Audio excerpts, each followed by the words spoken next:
Eighth class का comparing quantities का video start कर रहे हैं, जिसमें कोशिश करेंगे हम स्पीड से आपको रिवीजन कराएंगे। ठीक है।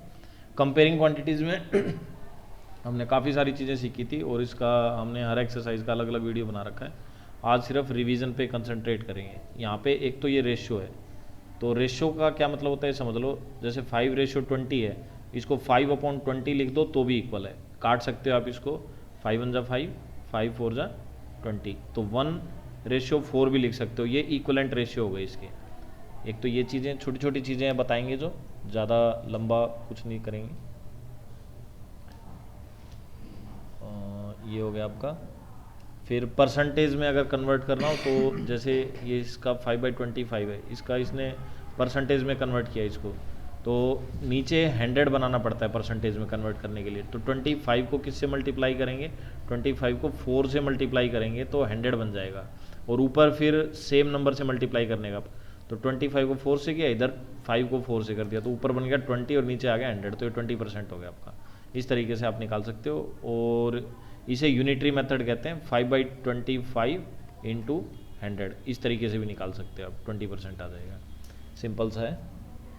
फिर एग्जांपल दे रखा है आप, टोटल नंबर, टोटल मान लिया जो भी है x है, और x का 60% जो है वो गर्ल्स हैं। ठीक है, तो 60% गर्ल्स हैं और जिनकी वैल्यू कितनी है? 18 दी हुई है। ये रही, इसको इक्वल टू 18 रखा और x की वैल्यू निकाल दिया, तो टोटल स्टूडेंट आ गए। x की वैल्यू आ गई 30। अब 30 में से 18 माइनस किए तो बॉयज़ आ गए 12। अब रेशियो था बॉयज़ का गर्ल्स के साथ, तो बॉयज़ को ऊपर रखना है और गर्ल्स को नीचे। अब यहाँ पे है ना, एक याद रखने वाली बात क्या है, जब रेशियो आप निकालते हो तो इसने बोला है कि आपको जो रेशियो निकालना है, to find the ratio of girls to the boys. तो यहाँ पे आपको याद रखना है, जब आप रेशियो निकालोगे तो गर्ल्स की जो वैल्यू है वो ऊपर रखनी है और बॉयज़ की है वो नीचे रखनी है, तभी ये सही होगा। और अगर यहाँ पे बॉयज़ टू गर्ल्स होता तो फिर बॉयज़ ऊपर आ जाता और गर्ल्स नीचे। ये छोटी छोटी मिस्टेक है, बच्चे क्या करते हैं, किसी भी तरीके से निकाल के रख देते हैं। तो मान लो 3:2 आ रहा है तो वो गलत हो जाएगा। आपका मान लो 2:3 आ रहा है, तुम बोलोगे एक ही तो है, ये आगे पीछे ही तो हुआ है बस, तो वो गलत हो जाएगा भाई, और आपके मार्क्स कट जाएंगे। तो ये छोटी छोटी बातें आपको याद रखना है। इस तरह की इसमें दो मेथड है, एक तो डायरेक्ट मेथड है, इसको आप डायरेक्ट मेथड बोल सकते हो, इसको यूनिटरी मेथड बोल सकते हो। यूनिटरी मेथड में सीधा सॉल्यूशन होता है, और डायरेक्ट में हम पहले एक वैल्यू निकालते हैं फिर उसके हिसाब से दूसरी निकालते हैं। ये ट्राई दीज की क्वेश्चन है। जैसे in a primary school the parents were ask about the number of hours they spend per day in helping their children to the homework.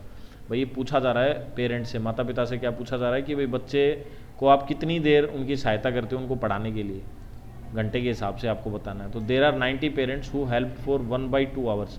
90 बच्चे हैं जिनका 90 पेरेंट्स हैं जो आधा घंटा देते हैं, आधे से 1.5 आवर, 1.5 घंटा देते हैं अपने बच्चों को। The distribution of parents according to the time for which they said they help in given in the adjoining figure. जैसा कि आपको ये फिगर दिख रहा है, इसके हिसाब से आपको कैलकुलेट करना है। 20% help for more than 1.5 hour, और 20% ऐसे हैं जो 1.5 घंटे से भी ज़्यादा समय अपने बच्चों के लिए देते हैं। तो यहाँ पे आप देख सकते हो, ये रहा हेल्प फॉर 1.5, और 30% जो है हेल्प फॉर हाफ टू 1.5, ये आधे घंटे से 1.5 घंटे तक।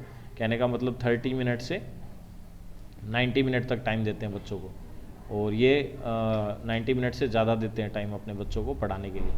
और डिड नॉट हेल्प, और ये 50% तो सहायता ही नहीं करते हैं बच्चों की, कोई दिक्कत नहीं है इनको, बच्चे पास हों फेल हो जो ना हो जाए। Using the answer the following, अब इस इन्फॉर्मेशन के हिसाब से आपको आंसर देना है।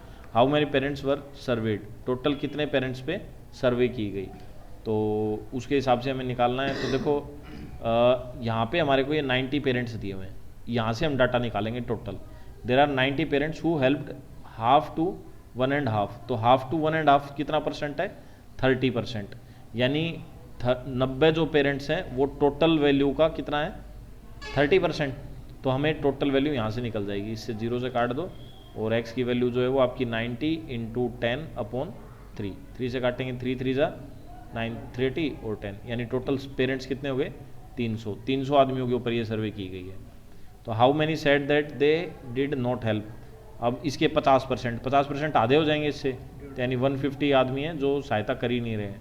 और how many said that they help for more than 1.5, more than 1.5 यानी 20%, तो 300 का 20% आप निकाल दो, 300 मल्टीप्लाई 20 अपॉन 100, तो 3 दूनी 6, 60, 60 आ गया। इस तरीके से ये छोटी छोटी प्रैक्टिस है आपको करनी है। 8.1 पूरी एक्सरसाइज मैंने करा रखी है, आप देख सकते हो, वीडियोस चेक कर लेना। फिर इंक्रीजिंग और डिक्रीजिंग परसेंटेज। देखो परसेंटेज इंक्रीजिंग और डिक्रीजिंग क्या होता है, जैसे कोई भी वैल्यू है, ये बोला 25% ऑफ ऑन मार्क प्राइस, ठीक है। तो पहले प्राइस का सिस्टम समझ लो। देखो एक होता है आपका मार्क प्राइस,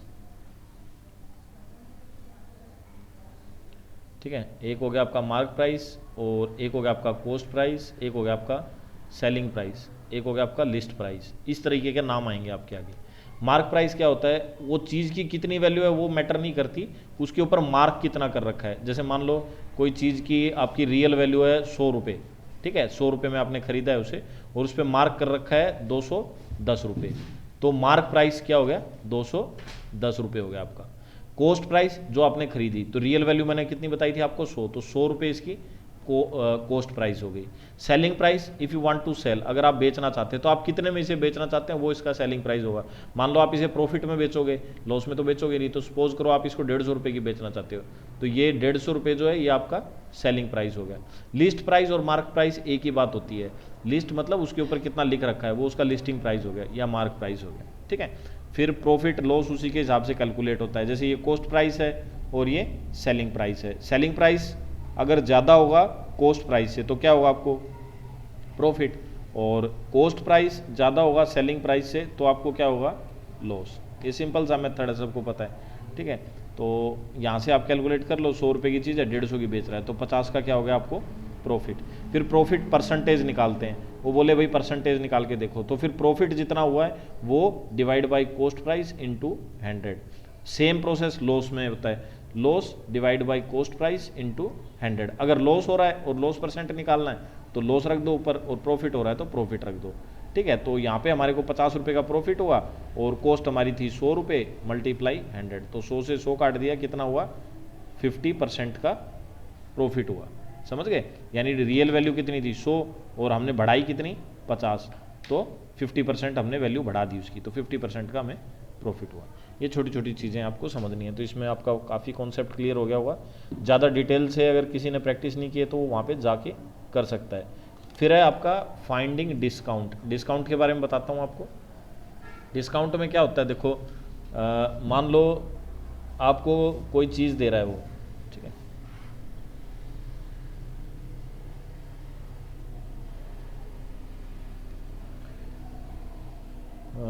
डिस्काउंट में देखो जैसे मान लो कोई चीज़ है 500 रुपये की और वो बोला भाई 10% इस पर डिस्काउंट है, ठीक है, तो वो चीज़ कितने की पड़ेगी आपको, मान लो उस पर मार्क प्राइस है 500 रुपये, तो इसका 10% आप इसको दो तरीके से निकाल सकते हो। एक तो आप इसको मल्टीप्लाई करो 10, इसका 10% निकाल लो, ठीक है, 50 रुपीज़ हो गया, और 50 रुपीज़ का आप क्या करोगे, माइनस कर दोगे 500 में से, ठीक है, तो कितना हो गया आपका 450 रुपये, यानी 450 रुपये हो गया आपका। तो ये हो गया आपका डिस्काउंट काटने के बाद प्राइस। एक तरीका तो ये निकालने का। दूसरा मेथड क्या होता है, आप शुरू में ही निकाल सकते हो। इस पे 10% डिस्काउंट दे रहा है तो टोटल वैल्यू कितनी है 500, 100% इसकी वैल्यू है और 10% डिस्काउंट हम माइनस कर देते हैं क्योंकि 10% डिस्काउंट दे रहा है। तो अब ये इसमें डायरेक्ट आंसर आ जाएगा। इसमें आपने यहाँ पे माइनस किया, इसमें हमने यहीं पे माइनस कर लिया। तो 100 माइनस 10 कितना हो गया आपका 90 अपॉन 100, 2 0 से 2 0, 5 9 जा 45, ठीक है। तो आप इस तरीके से निकाल सकते हो डिस्काउंट। जब भी आपको निकालना हो, डिस्काउंट वाली वैल्यू निकालनी हो, तो इस तरीके से क्वेश्चंस को सोल्व कर सकते हो, ठीक है। ये बता रहा है कि मार्क प्राइस जो लिख रखा है, मार्क प्राइस क्या हो गया, क्यों नहीं चल रहा,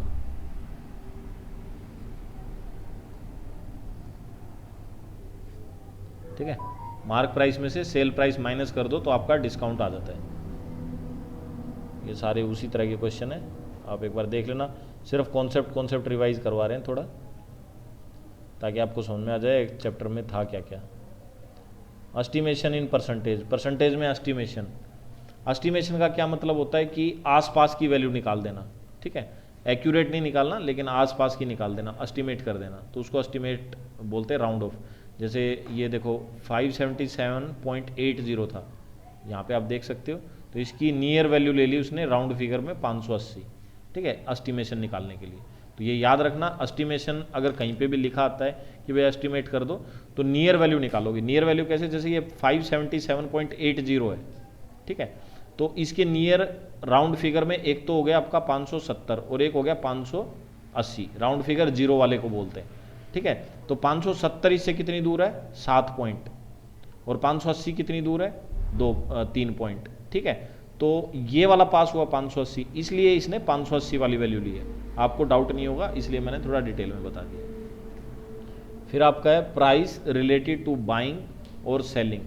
ये मैं आपको बता चुका, बाइंग माने खरीदना होता है, सेलिंग माने बेचना होता है, उसी के हिसाब से प्रॉफिट और लॉस होता है। फिर प्रॉफिट और लॉस परसेंटेज भी निकालना मैंने आपको बताया अभी, ठीक है। फिर फाइंडिंग कॉस्ट प्राइस और सेलिंग प्राइस। कॉस्ट प्राइस और सेलिंग प्राइस निकालना पड़ता है कई बार, और उसका प्रॉफिट परसेंटेज और लॉस परसेंटेज। तो प्रॉफिट परसेंटेज और लॉस परसेंटेज का तो सेम फॉर्मूला रहेगा। अब कॉस्ट प्राइस और सेलिंग प्राइस निकालने का क्या मतलब है, देखो क्वेश्चन पढ़ो तो आपको समझ में आ जाएगा क्या बोलना चाहता है। जैसे सोहन है, बोट ए सेकंड हैंड रेफ्रिजरेटर, उसने खरीदा एक सेकंड हैंड रेफ्रिजरेटर, कितने रुपए का, 2500 रुपये का, और फिर उसने उसके ऊपर 500 रुपये और खर्च कर दिए। तो इसकी टोटल कॉस्ट कितनी हो गई, 2500 और 500, 3000 रुपये हो गई टोटल कॉस्ट। ये कॉस्ट प्राइस हो गया एक तरीके से। On it's repair and sold it 3300 रुपये, और कितने का बेचा उसे, 3300 रुपये का। अब हमने यहाँ पे कॉस्ट प्राइस अपने आप से निकाला, ठीक है, क्यों, क्योंकि उसने जो खरीद के लाया था वो दिया हुआ है, और जो उसके ऊपर खर्चा हुआ वो दिया हुआ है। हमने इन दोनों को जोड़ दिया तो हमें पता चला कॉस्ट प्राइस हुआ, मतलब उसका खर्चा हो गया ना 500 रुपये, तो ये भी उसका कॉस्ट प्राइस ही कैलकुलेट किया जाएगा। तो 2500 और 500, 3000 रुपये उसका कॉस्ट प्राइस हो गया। अब 3300 रुपये का बेच दिया उसने, यानी उसे कितने का प्रॉफिट हुआ, 300 रुपये का प्रॉफिट हुआ। तो बोल रहा है उसका लॉस या गेन परसेंट बताओ। तो 300 रुपये का प्रॉफिट हुआ, तो मैंने बताया था प्रॉफिट ऊपर लिखो, divide by cost price. Cost price कितना हुआ, 3000 रुपये, मल्टीप्लाई 100। तो 300 से काट दो 1, और 2 जीरो कटेंगे 10, 1 जीरो से 1 जीरो कटेगा, यानी 10% उसे प्रॉफिट हुआ नियर अबाउट, ठीक है। इस तरीके से आप इनको सॉल्व करोगे। फिर ट्राई दीज के क्वेश्चन सॉल्व कर सकते हो, एक्स्ट्रा एग्जाम्पल है प्रैक्टिस के लिए, ये भी कर सकते हो। अब आ गया आपका नया topic, sale tax, value added tax, good and services tax, ठीक है। तो वैल्यू एडेड टैक्स वैट होता था पहले, इससे पहले, अभी जीएसटी आ गया, गुड्स एंड सर्विस टैक्स, सब कॉमन आ गया इसी के अंदर। टैक्स आपके दो तरीके से लगता है, एक स्टेट गवर्नमेंट लगाती है और एक सेंट्रल गवर्नमेंट, ठीक है। दोनों को हम मिला के, इसमें परसेंटेज फिक्स होता है कि भाई इतना स्टेट को जाएगा और इतना सेंटर को। मान लो अगर 50-50% का रेशियो आ रहा है, किसी आदमी ने 100 रुपये टैक्स भरा, तो 50 रुपये स्टेट को चला जाएगा और 50 रुपये सेंटर को चला जाएगा, वो डिस्ट्रीब्यूट कर लेते हैं। पर यहाँ पे हमें क्या समझना है कि जीएसटी जो है या वैल्यू एडेड टैक्स या सेल टैक्स है, उसकी वैल्यू कैलकुलेट कैसे करते हैं। तो इसका ऐसे ही है जैसे आप डिस्काउंट माइनस कर रहे थे, उसी तरीके से सेल टैक्स टोटल वैल्यू के ऊपर निकालोगे और फिर उसको आप जोड़ दोगे। जैसे मान लो 500 रुपये है और 5% टैक्स है इसके साथ, ठीक है। तो ये 500 रुपये में नहीं मिलेगी ये चीज़ आपको, या आप बेचोगे तो ये 500 में नहीं बेचोगे, आप इसको ज़्यादा में बेचोगे। तो कैसे पता चलेगा, 500 का पहले 5% निकालोगे और फिर उसके अंदर ऐड कर दोगे। तो 500 का 5% कितना हो जाएगा, 25 रुपये।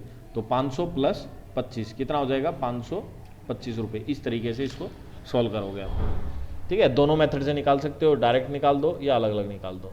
ये था टैक्स वाला, ये फिर थोड़ा घुमा फिरा के पूछे हुए हैं सारे, और 8.2 की भी मैंने पूरे क्वेश्चन सोल्व करा रखे हैं। फिर आगे आपका कंपाउंड इंटरेस्ट। इंटरेस्ट निकालने के क्वेश्चन आएंगे। कंपाउंड इंटरेस्ट में 2 टाइप के होते हैं, देखो मैंने आपको बताया था, जोड़ने के जो तरीके हैं वो अलग अलग है, और कंपाउंड इंटरेस्ट में भी फॉर्मूले हैं, 4-5 फॉर्मूले हैं। ये 4 से 5 फॉर्मूले आप रिवाइज कर लेना ताकि आपको अच्छे से समझ में आ जाए किस तरीके से क्वेश्चन सोल्व करने।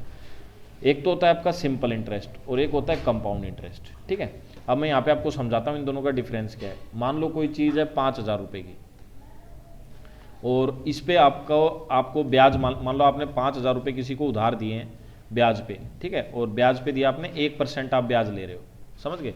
तो 1% कितना हो जाएगा 5000 का, 5000 का 1% आप निकाल लो, मान लो 50 रुपये हो रहा है।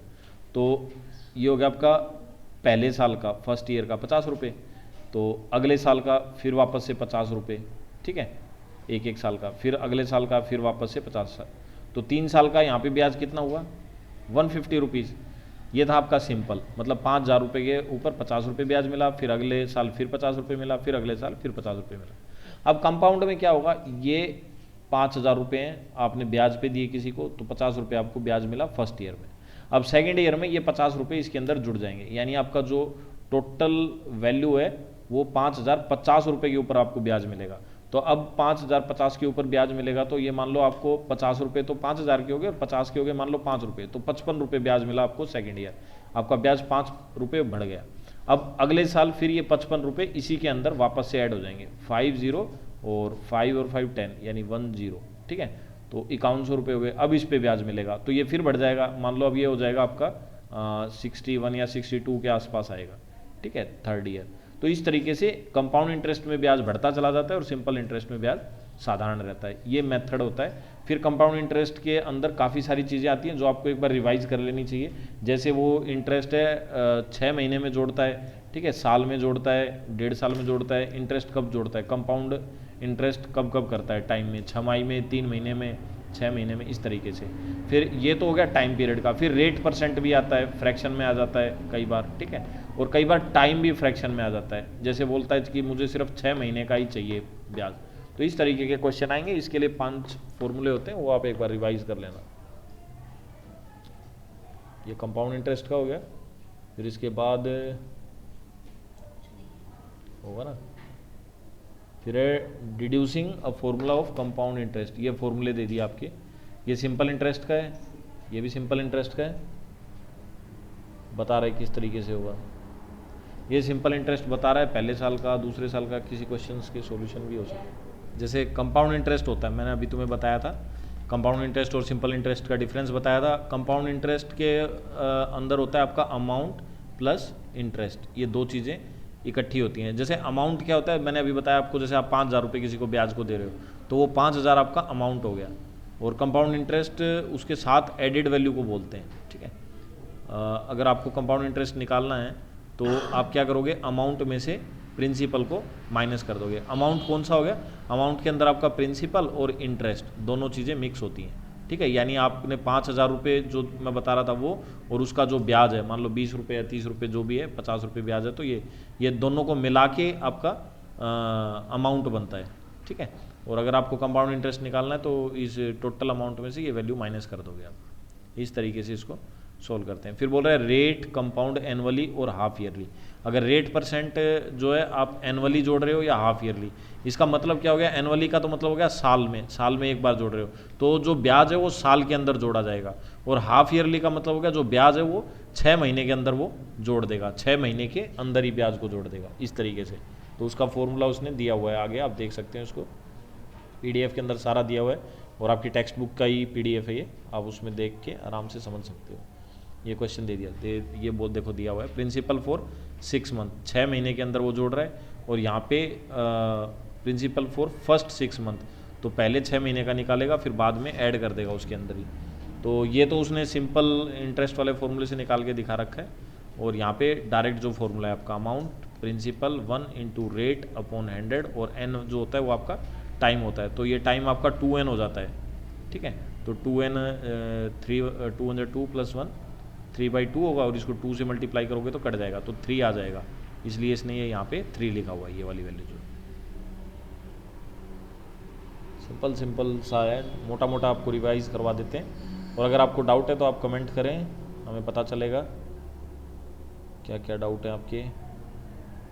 Applications of compound interest formula, application का रियल मतलब क्या होता है कि भाई ये यूज़ कहाँ पे होता है कंपाउंड इंटरेस्ट, तो बहुत सारी चीज़ों पे यूज़ होता है भाई। देखो यहाँ पे इसने एक पॉपुलेशन वाला क्वेश्चन बताया, तो पॉपुलेशन का अगर रेट परसेंट हमें पता है किस हिसाब से बढ़ रही है, और वो कैसे पता चलेगा, मान लो हम 3 साल की हमें पॉपुलेशन का पता चल जाए, फर्स्ट ईयर की, सेकेंड ईयर की और थर्ड ईयर की, तो यहाँ से हम रेट परसेंट निकाल सकते हैं। कैसे निकालेंगे, अपना जो सिंपल इंटरेस्ट का और कंपाउंड इंटरेस्ट का फॉर्मूला है उसी से निकाल लेते हैं। तो बहुत सारी जगह पे इसको हम अप्लाई कर सकते हैं, वो जहाँ पे हम इसको अप्लाई कर सकते हैं वो एप्लीकेशन है कंपाउंड इंटरेस्ट का। ये देखो चीज़ों की कीमत का पता करना, डेप्रीसिएशन एक वर्ड है, डेप्रीसिएशन आ सकता है आपका किसी भी क्वेश्चन में। डेप्रीसिएशन का मतलब क्या होता है, जैसे आप कोई आपने एक बाइक खरीदी है नई, ठीक है, आप मान लो 1 लाख रुपए की बाइक खरीदी है, कितनी जीरो आती है 1 लाख में, ठीक है, सही लगा दिए। तो बाइक में 1 लाख रुपए की बाइक आपने खरीदी है, तो कुछ वैल्यू तो उसकी शोरूम से खरीदते ही कम हो जाती है, बाकी हर साल उसकी वैल्यू कम होती जाती है। जैसे मान लो 1 लाख की बाइक खरीदी और 1 साल के बाद आप वापस बेच रहे हो, तो वो लाख रुपए में तो बिकेगी नहीं, मान लो वो 60,000 में बिक रही है आपकी, ठीक है, तो इसकी वैल्यू कितनी घट गई, 40,000 रुपये घट गई, तो वो 40,000 क्या हो गया आपका, डेप्रीशिएशन हो गया। फिर उससे अगले साल बेचोगे तो 60 की जगह वो 50,000 में ही बिकेगी, फिर उससे अगले साल बेचोगे तो 50 की जगह हो सकता है 40 में ही बिके। तो हर साल कुछ ना कुछ वैल्यू घट जाती है, उस घटती हुई वैल्यू को डेप्रीशिएशन बोलते हैं। अकाउंट वालों को इसके बारे में अच्छे से नॉलेज होती है। फिर प्रैक्टिस क्वेश्चन है जो मैंने करा रखे हैं, एक्सरसाइज के जितने भी आपको देखने हो तो अच्छे से आप देख लेना। ये सिर्फ आज का रिवीजन सेशन था, और लास्ट में ये फॉर्मूले दिए हुए हैं। डिस्काउंट मैं आपको बता चुका, मार्क प्राइस बता दिया, सेल प्राइस बता दिया, और ओवरहेड एक्सपेंसेस, ओवरहेड एक्सपेंसेस मतलब बताया था मैंने। देखो एक आदमी ने स्कूटर खरीदा था 3,000 का, हमने पढ़ाया था अभी, और 300 रुपये उसने उसके ऊपर खर्चा किया था, तो वो ओवरहेड चार्जेस हो गए या ओवरहेड एक्सपेंसेस हो गए। तो टोटल दोनों को मिलाया जाएगा, कॉस्ट प्राइस, बाइंग प्राइस जितने का खरीदा, और ओवरहेड एक्सपेंसेस यानी उसके ऊपर जो खर्चा हुआ वो सारा मिला दिया जाता है। फिर टैक्स के बारे में बता रहे हैं, sale tax is charge on the sales of item. Sale tax क्या होता है, किसी भी चीज़ को जब आप बेचते हो तो उसके ऊपर टैक्स लगता है, तो government and its added to the bill amount sales tax, tax of the bill amount.